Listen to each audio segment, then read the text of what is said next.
Sometime parents come and से बच्चा आगे की टीवी देखता है इसलिए प्रॉब्लम आ गई. नो, बच्चे को पीछे से टीवी दिख नहीं रहा इसलिए वो आ गया. आई हेल्थ हम उसे डिले करते रहते हैं, आज नहीं तो कल स्पेक्स ले लेंगे. If I compare North India and South India, South India is way ahead of us. Okay. In terms of health, looking after themselves, they are very much concerned. North में भी जो culture है थोड़ा सा carry forward करना. How is it different from doing the MBBS and MD to even having a PhD in your hand? First of all, I'll say dedication. वो need नहीं है कि आपको चाहिए practice के लिए, of course. MBBS, MD, B-Optom, M-Optom, ये आपकी needs हैं practice के लिए. But PhD as such in India में need नहीं है. He said, "Sir, I want to talk to you."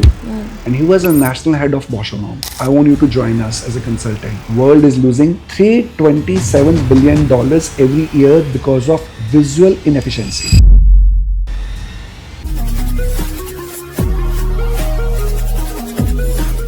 Hi everyone, welcome back to another episode of edX Talks. और ये episode is once again going to be something जो कि focused होगा health पे, but along with that on the career aspects. और क्यों ये special है, बिकॉज आज मेरे साथ जो डॉक्टर है, ही holds a PhD in optometry. To give you more clarity, a lot of doctors don't usually have PhD. He has that and also is a gold medalist, and it's very rare to find such doctors in India. So मेरे साथ जो हैं doctor Damanjot Singh.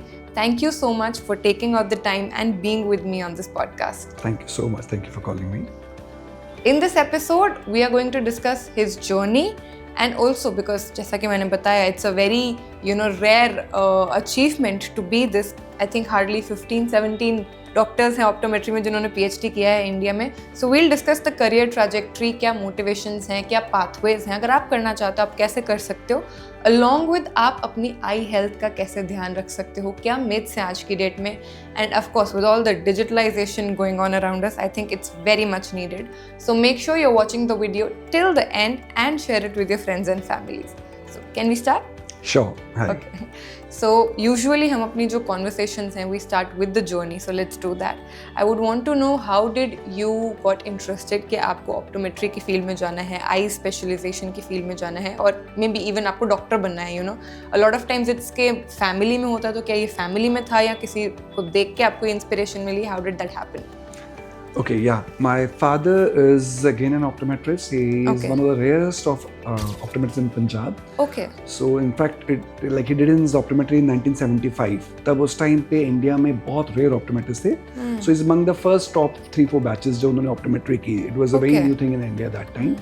So he has his practice in Amritsar from last 50 years.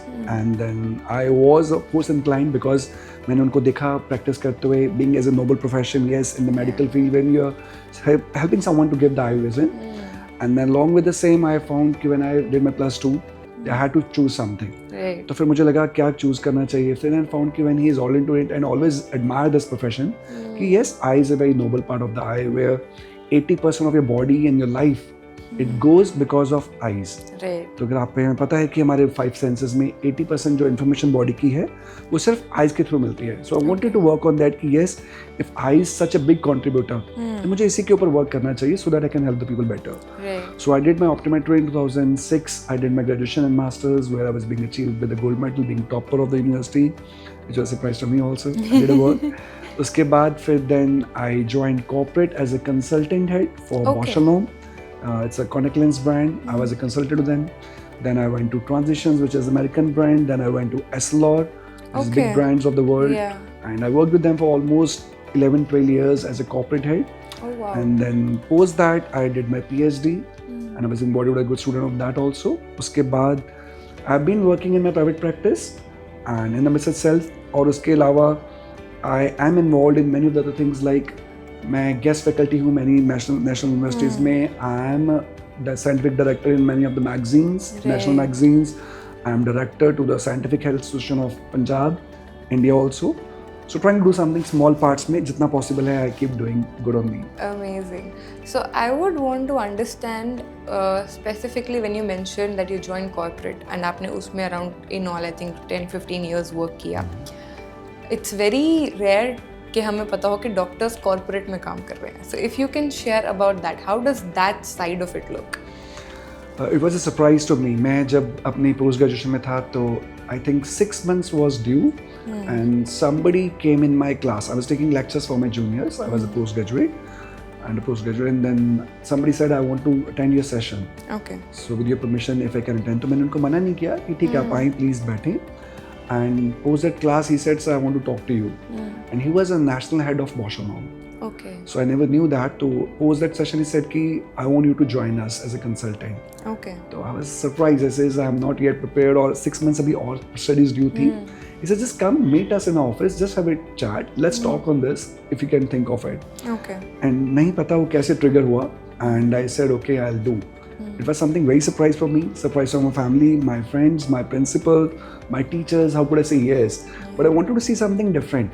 कि yes, that's again not a culture. जैसे हमने बात की कि ये easily नहीं होता, ये different way से होता है. Yeah. You are into clinical practice, you are into always this academics and research में चले जाते हैं. Corporate join करना as a consultant, rare to find. Right. But then yes, it was for me something new. और मैंने उसको carry forward किया अपने साथ.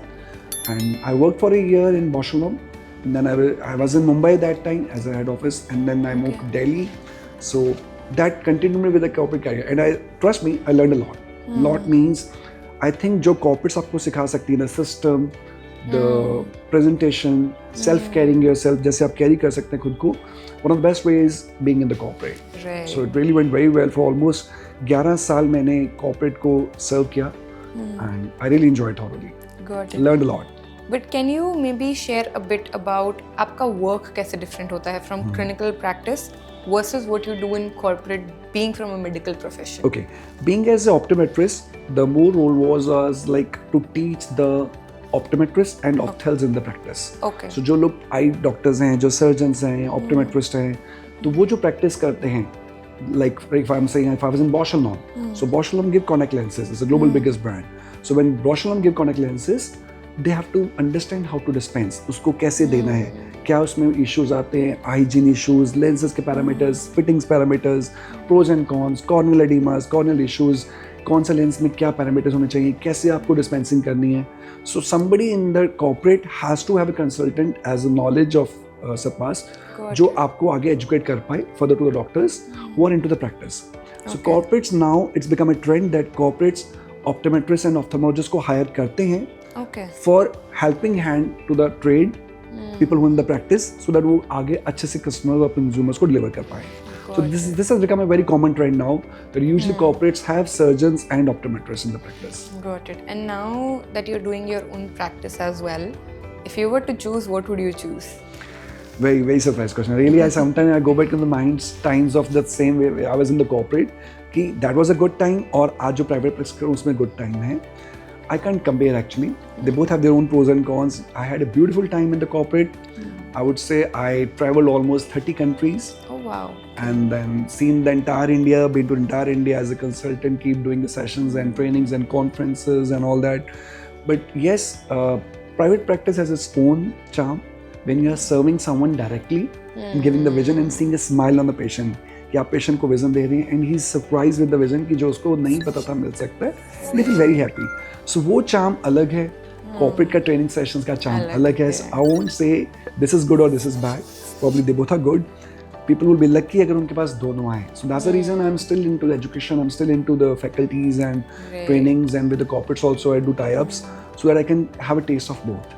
So I'm trying to do the same. Got it. And what motivated you कि आप PhD में जाओ? Because this is my understanding, okay? Once you're habitual of working, खासकर आप corporate culture में हो तो, and also probably earning, it's very difficult to go back to studying, let alone hardcore research, you know. So how did you make that switch? कोई motivation थी या पहले से plan था कि करना है? PhD was a plan after my post-graduation. It was a clear plan कि मुझे research करनी है. I had to go for it. It was a surprise to go into the corporate. Corporate was never a plan. PhD was the plan. Okay. But then corporate took me for 12 years. So 12 years being in the corporate, PhD करना is not easy because आपकी traveling बहुत होती है, sessions, preparations, lectures, आपकी researches already चलती है. So you are doing researches but not as a PhD because you have to do so many pilots जो आप आगे consultant के साथ मिलके आप करते हैं. But then the moment I quit corporate in 2016, I remember the day when I said goodbye to corporate and I went back to my practice. The very third month, I went to university to apply for my PhD because that was always in the mind that I have to do. And just to tell you, I have just started my postdoc also. So that's after PhD. So I've just started that. So probably will take another 2-3 years to complete that. So I'll be the rarest to do that. So this was always in the plan to do the PhD because my father had a wish I should do PhD, and probably his wishes came true, I would say. Amazing. So I think you're taking the learning never stops very literally. But that's really good. Thank you. And you know, thoda sa if you can maybe share again about how the transition to PhD happens in the medical field, maybe जो pursue करना चाहते हैं जिन्होंने शायद सोचा भी नहीं होगा how that happens. How is it different from doing the MBBS and MD to even having a PhD in your hand?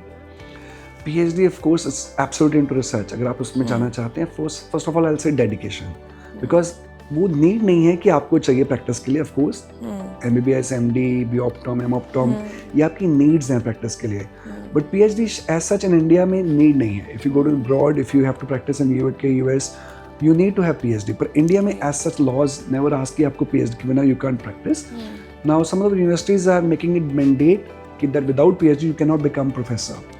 सो आपको अगर प्रोफेसर बनना है, एसोसिएट प्रोफेसर बनना है, HODs बनना है, you need to have PhDs. पर इन प्राइवेट प्रैक्टिस अभी भी इंडिया में PhD होना मैंडेट नहीं है. It was not easy because too much of study, too much of research, too much of dedication, and my guides, my examiners were very clear.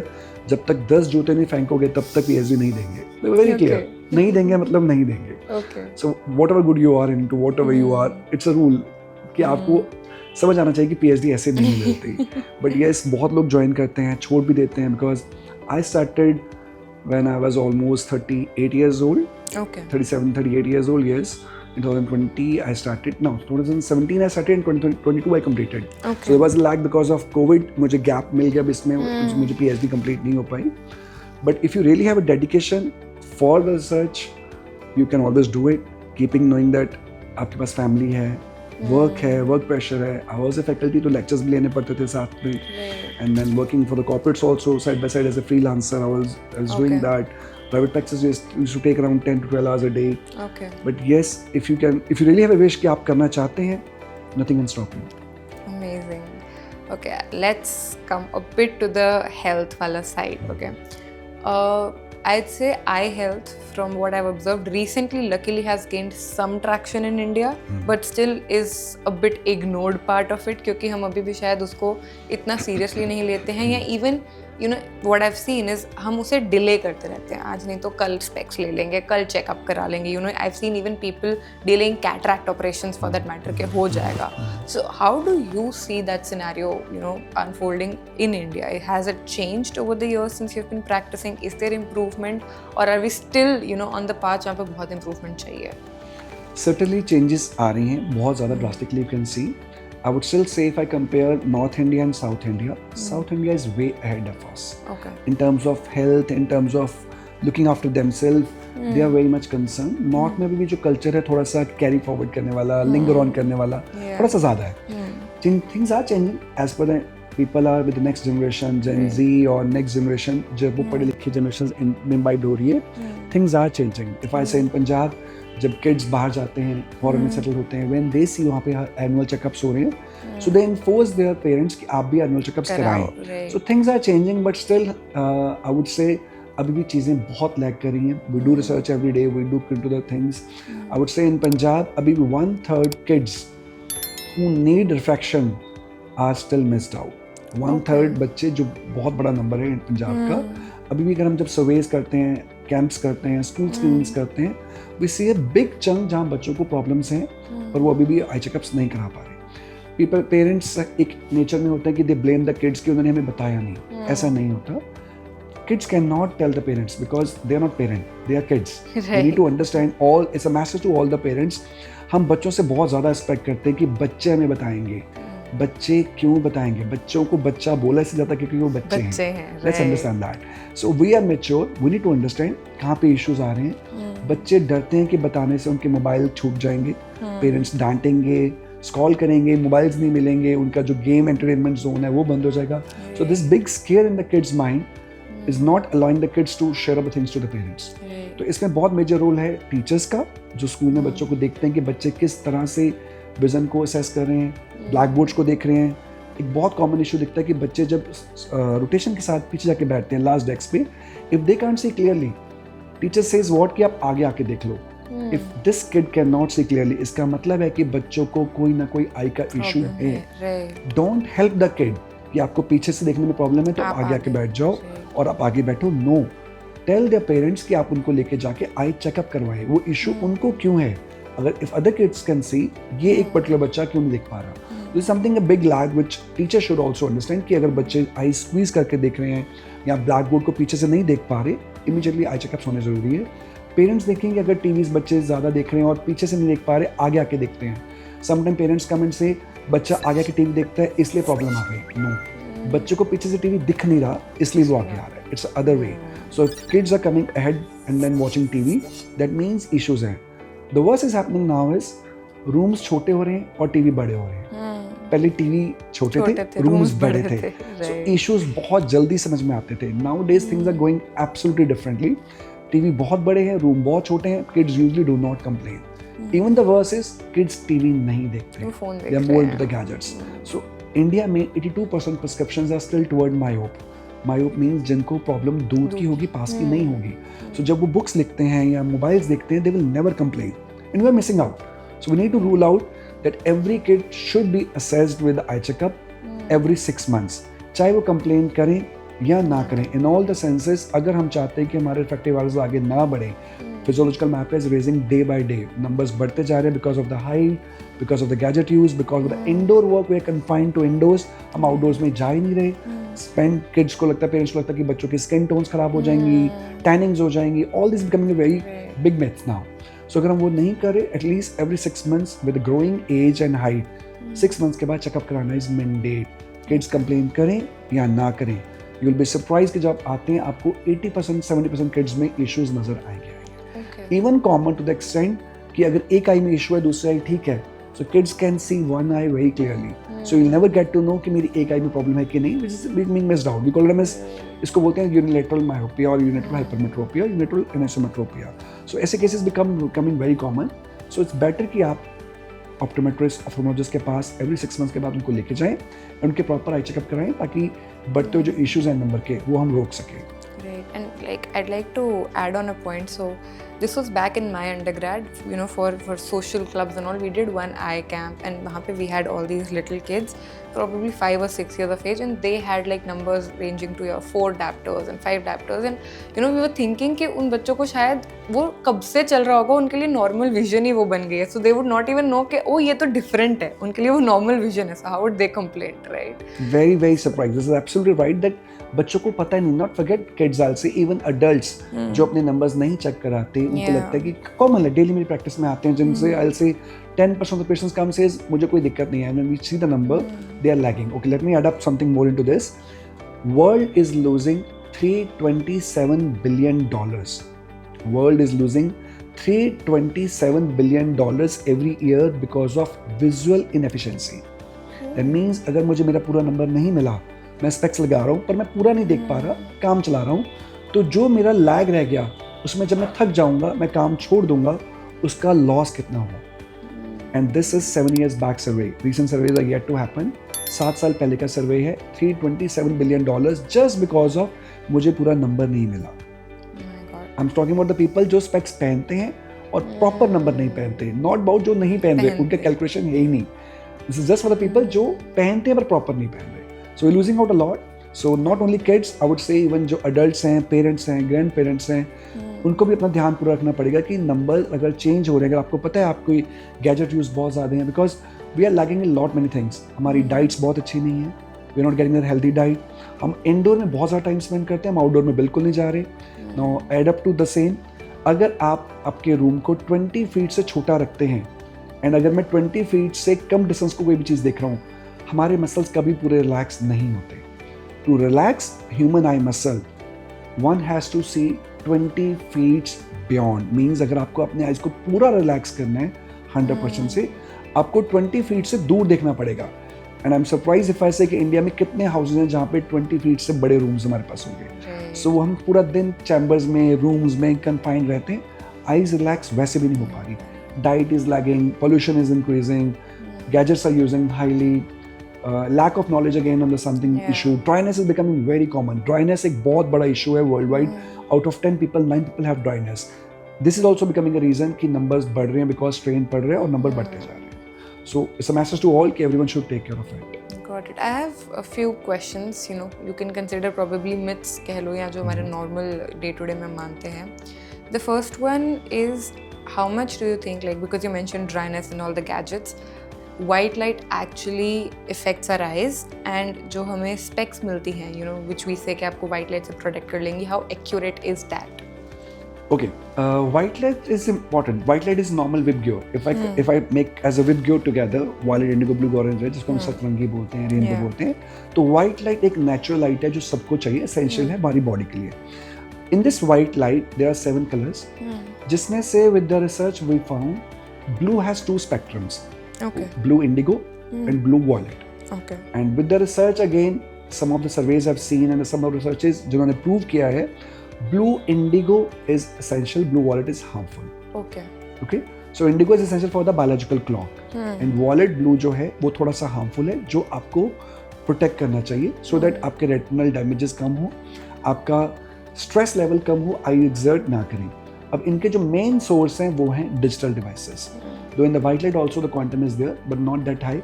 but जब आप iPads, laptops, desktops, mobiles को पास पकड़ते हैं, then उनका emission है, जो उनका exposure to the eyes is very high. Right. So in that case, we talk about blue cut lenses, blue protect lenses, so that they can block the harmful lights, और जो essential blue light and बाकी जो lights है, वो pass on हो जाए. Okay. And they do help to some extent. Okay. Still research is on. कुछ लोगों को बहुत अच्छा हेल्प मिलता है, कुछ लोगों को कम हेल्प मिलता है, because that is called a subjective variation. हर इंसान अलग है, सबके ऊपर एक मेडिसिन जैसे एक वर्क नहीं करती, वैसे हर लेंस का quantum of effectiveness is also different, but yes it is helping out the people. Got it.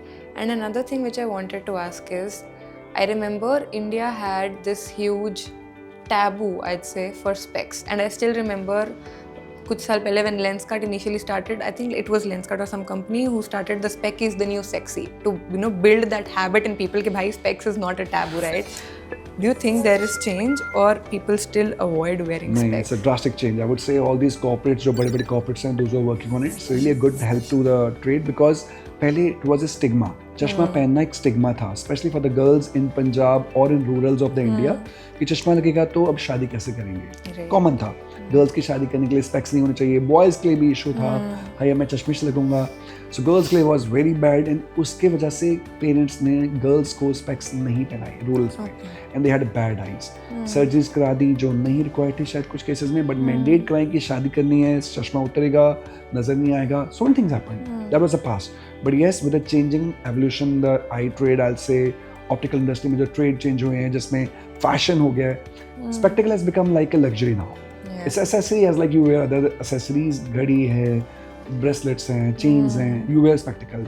Commonly being seen now, जिनको specs नहीं भी है, even they want to wear some fashion ideas. Okay. So that's a game changing up. But yes, the positive of this, इसका जो positive sign है कि people जो इसको stigma समझते थे कि specs में stigma है, वो out हो रहे हैं, and people are happily open to wear the spectacle so that at least eyes save हो पाए. So I would say thank you to all the corporates.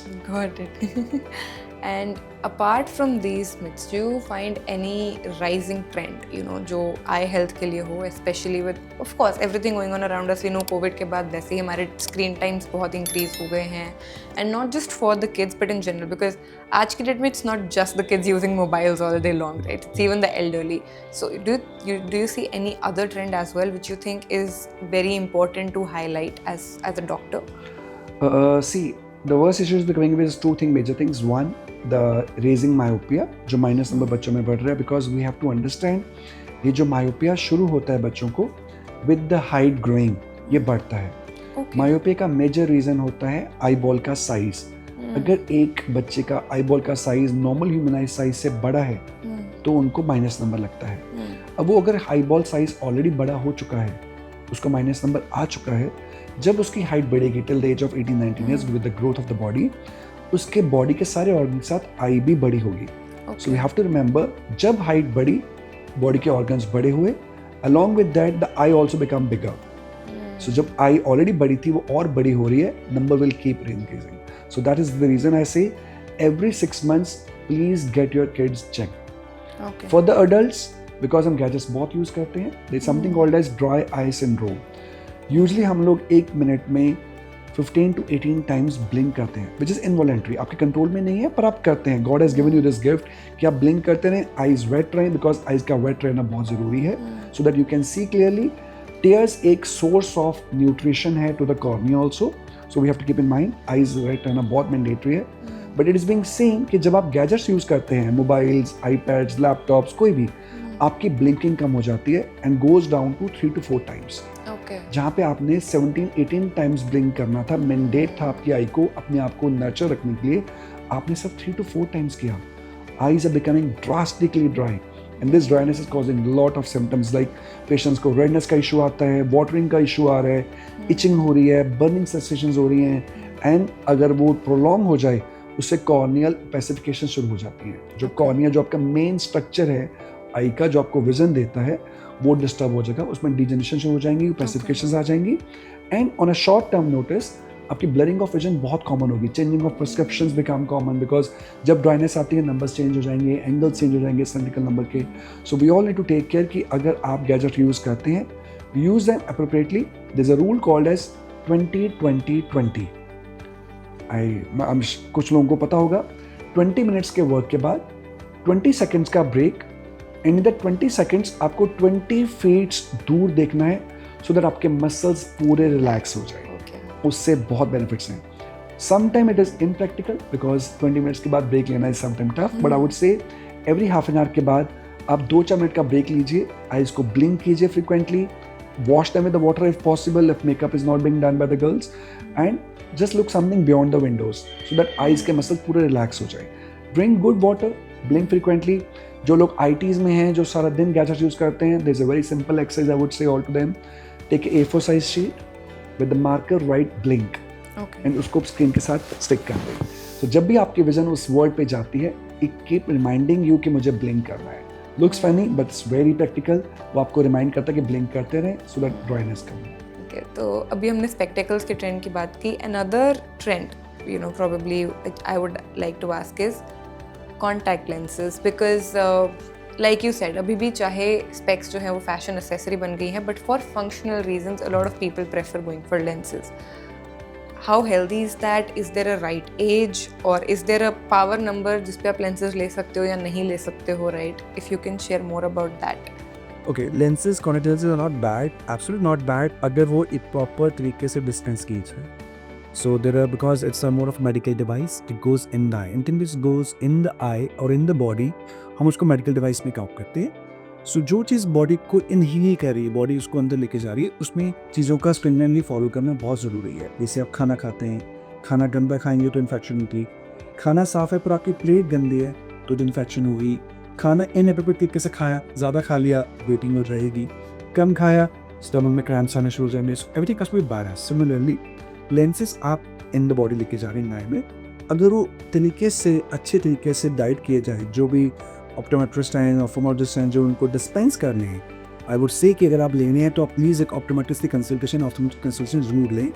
अगर वो आप अच्छे तरीके से उसको लर्न करके ले रहे हैं, उसकी गाइडलाइंस, उसको जो प्रोज एंड कॉन्स, उसके फॉलोअर्स रूल्स हैं, उसको फॉलो करते हैं, देन आप पाएँ. पहले ग्रू था जिसमें हम लोग साल के लेंसेज यूज़ करते थे, एक पेयर 1 साल चलता था, which is thing out now days because hygiene always become a issue था. आजकल आप देखेंगे तो उसमें लेंसेज ज़्यादा जो यूज़ होते हैं वो डिस्पोजेबल्स होते हैं. Monthly disposable, 2 weekly disposable, 10 disposable even in better. World is heading to 1 daily disposable because उसमें हाइजीन का इशू नहीं है. सुबह आप भेज रहते हैं, रात को निकालते हैं, दस्कार करते हैं, आपने भी लेंस अंदर कर भी दिया, इन्फेक्शन हो भी गई, डस्ट चली भी गई, आपको वो एयर नहीं यूजिंग करते. But being India as a economical country, हम 1 डेज डेवलपमेंट उतना ज़्यादा नहीं गए. सो अगर आप नहीं चाह रहे हैं मंथली पे में, उसको अच्छे से क्लीन कीजिए. कुछ वो कहते हैं सर वो मेरा दोस्त लेंस पहन के सो गया था, क्या मैं भी सो सकता हूँ? Never do this. These are not recommended in India. आपके फ्रेंड को इशू नहीं आया डजंट मीन आपको नहीं आएगा, और उनको नहीं आया that is some negative things. That means आपकी नर्व्स उतनी क्विकली वर्क रिवर्ट नहीं कर पाई, रिवर्ट बैक. तो it's not a good sign के लेंस पहन के कुछ नहीं हुआ. दैट मीन्स मेरी बॉडी का नर्वस जो नर्व्स है वो पूरी 100% एप्रिशिएट वर्क नहीं कर पा रही. Otherwise they have to respond to something bad. They have to respond. They are not doing it. So lens पहन के सोना, गंदे हाथ लगाना, दस्त में जाना शुड बी अवॉइडेड. जब आप किसी कंसल्टेंट, किसी प्रैक्टिशनर से आप लेंस लेते हैं, अगर आप उनके गाइडलाइंस को अच्छे से फॉलो करते हैं, they are not bad. And old times में एक रिसर्चेस थी which was not been proven finally, इन लेंसेज पहनने से नंबर की प्रोग्रेशन स्लो हो जाती है because we are go on tire body. Though it is not a proven, it's like आप बैलून को ब्लो कर रहे हैं, साथ में पकड़ लें बैलून को बाहर से, तो मून ज़्यादा ब्लो नहीं करेगा। तो वैसे जब आप बोल रहे हैं कि आई बॉल को मुझे बड़ा नहीं होने देना, तो उस केस में आप लेंस अगर पहनेंगे तो शायद आई बॉल बड़ा ना हो। It's not be proven yet, but yes they are good, they have some advantages that they get a wider field of view. आपको जितना नजर आता है पूरा नजर आएगा थ्रू द स्पेक्टिकल। मुझे सब स्पेक्स के एरिया से नजर आता है, पेपर से I can't see clearly, but आप लेंस पहनते हैं तो पूरा दिल नजर आता है। सो जहाँ तक पॉजिटिव है, कुछ नेगेटिव्स भी हैं, जैसे आपकी hygiene has to be very very good, being in Punjab जो कि ड्राई एंड डस्टी वेदर काम करता है। सो आपको यहाँ पे थोड़ी सी प्रिकॉशंस आप यूज करना, but yes they are on this. Got it. And is it the same with surgeries as well? The surgeries are also people maybe becoming more aware about it. लोग ज़्यादा करवा रहे हैं because and it's not just for avoiding specs, but I think sometimes जैसे pilots होते हैं, you know, number हटवाने के लिए people just do that, or like I have a friend who has a very high number, like 11 or 12, so they want to go for a surgery. So how does that work? Suggesting stomach for a surgery is very subjective. I won't say it is good, I won't say it is bad. इसमें बहुत सारे answers आते हैं because surgery is a surgery. Plastic surgery है या भी आपकी जो पहले होती थी जो बैन हो चुकी है, अभी स्माइल है, कॉन्टूर है, डिफरेंट सर्जरीज, बट सर्जरी जिसमें प्रो और एक कॉन हमेशा मिलेगा। So it's always a cosmetic surgery. आपको एक फ़ायदा भी है जिसमें आपका नंबर रिड्यूस हो जाता है for few years. I won't से for the entire life, but yes for next 5-6 years you enjoy vision without spectacles, without lenses. उसके बाद आता है, बट सब केसेस में कॉर्निया डिस्टर्ब भी हो जाता है। सो अब किसी को पहले प्रेडिक्ट करना है स्टाफ की आपका कॉर्निया आफ्टर 5-6 years कैसा होगा, तो बॉडी कैसे भी रिएक्ट कर सकती है। You may stay happy after 6 years, you may get some small issues like halos हो जाके लाइट के राउंडिंग एपोरिस नजर आते हैं, ड्राइनेस कॉमन हो जाता है। तो उसके इसमें सर्जरी आई वोंट से it is good for everyone. आपकी कॉली थिकनेस कैसी है, आपका रीजन थिकनेस कैसी है, आपका अदर ऑपरेट में अच्छा कैसे है, हेल्थ कैसी है, आपकी हाइजीन्स कैसी है। मेजर इशू कि आप डस्ट में एक्सपोज होते हैं बहुत ज़्यादा, I won't recommend than, but it means surgery our number is very few, people look for it, they want to go for it. The youngsters चाहते हैं कि वो सर्जरी कराएं, but I would say being wise, सिर्फ eagerness of getting surgery की मेरे को skirts उतारनी है, अगर कुछ लोग जल्दी से नहीं लेते। सो अवॉइड या बिकॉज एक बार हो गई यू कैन कम बैक अभी, so you have to be very thoughtful for that. It's not bad but it is clear. Got it. And thank you so much for sharing these insights. Thank you. Before we wrap this video, if you can share one message for our viewers, the youngsters, I'd say my generation. Okay, I would still say spectacle is not a stigma. It's a fashion. Enjoy it. If you've got a number, don't get panicked, don't get stressed up. Take care of your eyes. We would wish कि आपका number नहीं आना चाहिए, आपकी eyes healthy रहें, but अगर किसी reason से आ गया है उसको स्टिग्मा मत लेके जाइए। और ब्लॉक ये जो है आपके माइंड में कि नए नंबर, बड़े हुए नंबर से अगर मैं पहनूंगा तो मुझे एडिक्शन हो जाएगी नए नंबर की। अगर आपको न्यू हायर नंबर की रिक्वायरमेंट है तो है, प्लीज़ उसको ब्लॉक मत करें कि नए नंबर बड़े हुए से मुझे स्टिग्मा हो जाएगा या मुझे उसमें ब्लॉकिंग आ जाएगी कि वो नंबर कभी लाइफ में कम नहीं होगा। अगर वो बढ़ चुका है तो बड़ा ही हुआ है, वो कम नहीं आ सकता। Use gadgets appropriately. Again the first message जो मैंने आपको शुरू में दिया था, आई आपकी लाइफ को 80% कंट्रोल करती हैं। आपकी पूरे दिन की सारी लाइफ, पूरे दिन की पूरी एक्टिविटीज़ 80% होती हैं जस्ट बिकॉज ऑफ आई। तो अगर आई में कुछ भी डिस्टर्बेंस हुई, आपकी 80% लाइफ डिस्टर्ब होगी। So take care of them wisely. Thank you. Thank you so much, Doctor. Amazing insights, amazing journey. Thank you कि आपने ये time निकाला, you know, to share all these things with my viewers. And to my audience, thank you so much for watching the video. Do like it, put your questions in the comments, put your opinions in the comments, share कीजिए इसे with your friends, families, all the youngsters that you know, and subscribe the channel. Stay tuned for the next episode.